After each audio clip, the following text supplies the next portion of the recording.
Right then, welcome back to the channel. United and City have just drawn for the curtain raising Charity Shield game, and United lost on penalties, which is actually quite disappointing, to be honest with you, because I thought United weathered a bit of a storm early in the game and came through that storm to sort of start the second half really, really strong and really put Manchester City under a lot of pressure, created a lot of chances. Scott McTominay should have buried one. Marcus had two gilt-edged chances that any of them could have been buried.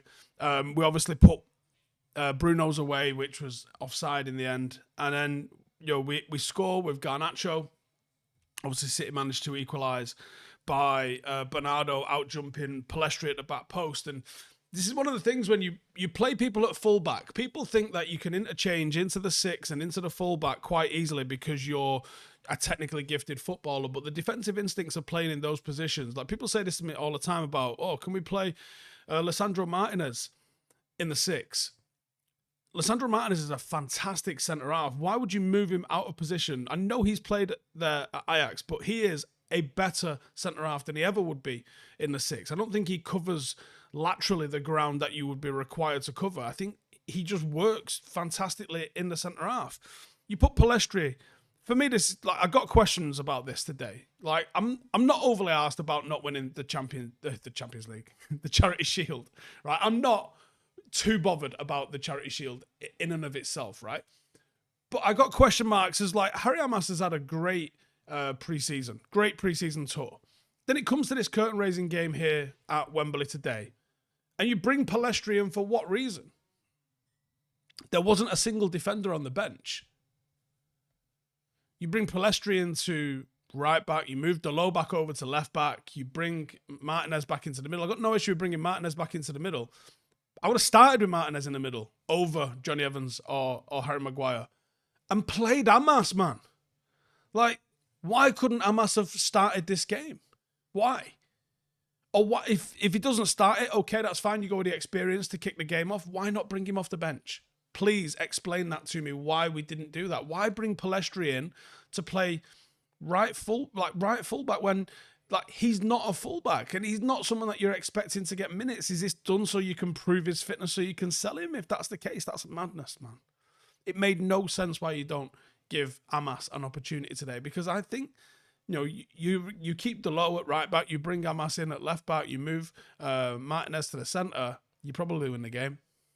And like I said, it's not as much necessarily about winning the game. It's just that wasn't the only one I thought was a bit strange. Now, unless you're saying we really have no cover at left back because of all the circumstances that we find ourselves in, so Harry Amass has found himself to be vital, hence why we're not even bringing him off the bench in this game because he's earmarked to play against Fulham no matter what. Okay. That's one reason that might answer the question. I've got the questions. The answers might exist. Do you know what I mean? I'm not saying there's no answers to these questions. I've just got the questions. My question is, why no Amass? Okay, there's the answer to that one, potentially. Why no Zirkzee? It might be the same answer. Without Højlund, Zirkzee's just become invaluable, and actually, even though we know he needs minutes, it's probably more important that he actually shows up and plays against Fulham next week. And you go, okay, fair enough. I asked the question, you give me the answer. I got no dramas with it. I'm not going to argue with you. That might be a perfectly reasonable position to take. But if that's not the case, well, then it's dumb, isn't it? Now, it very much might be the case. And I thought it was interesting. So, where do we go? We start with the 4-4-2 or the 4-2-4, depending on how you look at it. We set out with the idea of pressing in the 4-2-4. Seemed like it was working at times. Also seemed, certainly later in the game, when we brought McTominay on. Again, why bring McTominay on when you got Zirkzee sitting on the bench? Potentially could have won us the game if he was in the same position McTominay was when he completely airshot the ball. That 4-2-4 with Casemiro and Mainu is not currently working, I don't think. I think that's where and that's where I'm not even 100% sure Berg works in that sense, because I don't think he's got the dynamism that Ugarte would have to cover the sheer amount of ground we are going to ask you to cover. When you've got that, now, if you're playing a 4-2-4, what you're probably trying to do is ask the fullbacks to go and join the two midfielders on that line of two. So it goes 2-4-4 or something along those lines when you're pressing. Most teams are leaving just the one forward. Not every team's leaving three back. If they leave three back, yeah, you've got to leave your four back. But then your two in the middle makes sense because they're not going to leave five up against you. And if they do, you've got the numbers. Like, the shape was reminiscent of the problems that we had last season. I thought, actually, Casemiro had a pretty solid game, to be honest with you. I thought he was fine. I didn't think he was amazing, but I thought he was fine. He covered both boxes, and he did okay when he got on possession with it. We didn't have anywhere near enough of the ball. And first half, that's why I thought that 15 minutes up until us making all of those changes was a little bit disappointing at the time the changes come, even if they were inevitable, because we really started to get a grip of the game and we really started to turn the screw. We really looked like we were going to be the team that was going to score some goals and get the game finished. And then we made all the subs. And yes, okay, Garnacho was one of the subs they ended up going and scoring, but it felt like the momentum changed and the way we were holding that possession started to change, and it became a little bit different and a little bit more fractured. But I think that there's some positive signs. Oh, so good to see Lisandro Martinez back, wasn't it? I mean, that little interception that he seems to always manage to get on the end of. When a team plays a vertical ball up to a forward who've got their back to him, he seems to wriggle out of, forwards will leave their arm out like this. Can't see my arm, got a black shirt on. Forwards will leave their arm out like this, sort of feeling where a defender is.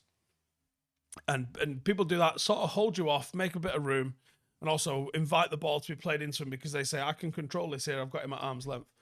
They sort of shape up like they're going to do that, and he nicks in around it and manages to intercept the ball on its way to the striker. And it's a ballsy move because if the striker gets his body in the way, he's rolled him and he don't even have to beat him. He's already beat himself.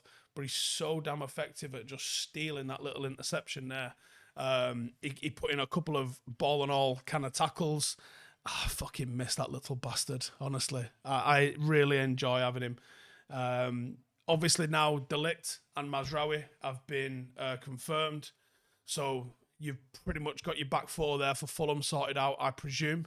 I presume it's going to be Mazraoui, De Ligt, Martinez and Dalot to start next week. And I'm there for it, in all honesty. Still got the midfield to sort out. Still need to bring in a midfielder. I thought Mount looked real good today.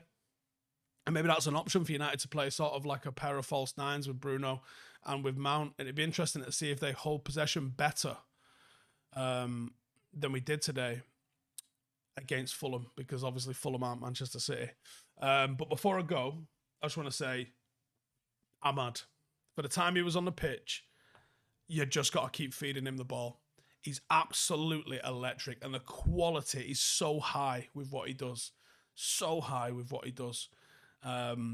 He really looked like, he had a fantastic chance. He tried to set up Mount, didn't necessarily come off for him, but he tried to set up Mount. He looked so good doing it. And I'm excited to see what he's going to be like coming into the season as a first choice right winger, because he's a real talent there, isn't there? Anyway, thank you guys, as always, for tuning in. I've got a new video coming out tomorrow, which is going to be player ratings. We're trying something different. So if you want to come and check that out, that'll be coming out after 5 things. So 5 things, and then the player ratings video will be out tomorrow. But thanks for tuning in. Make sure to subscribe, and I'll see you in the next one. Laters.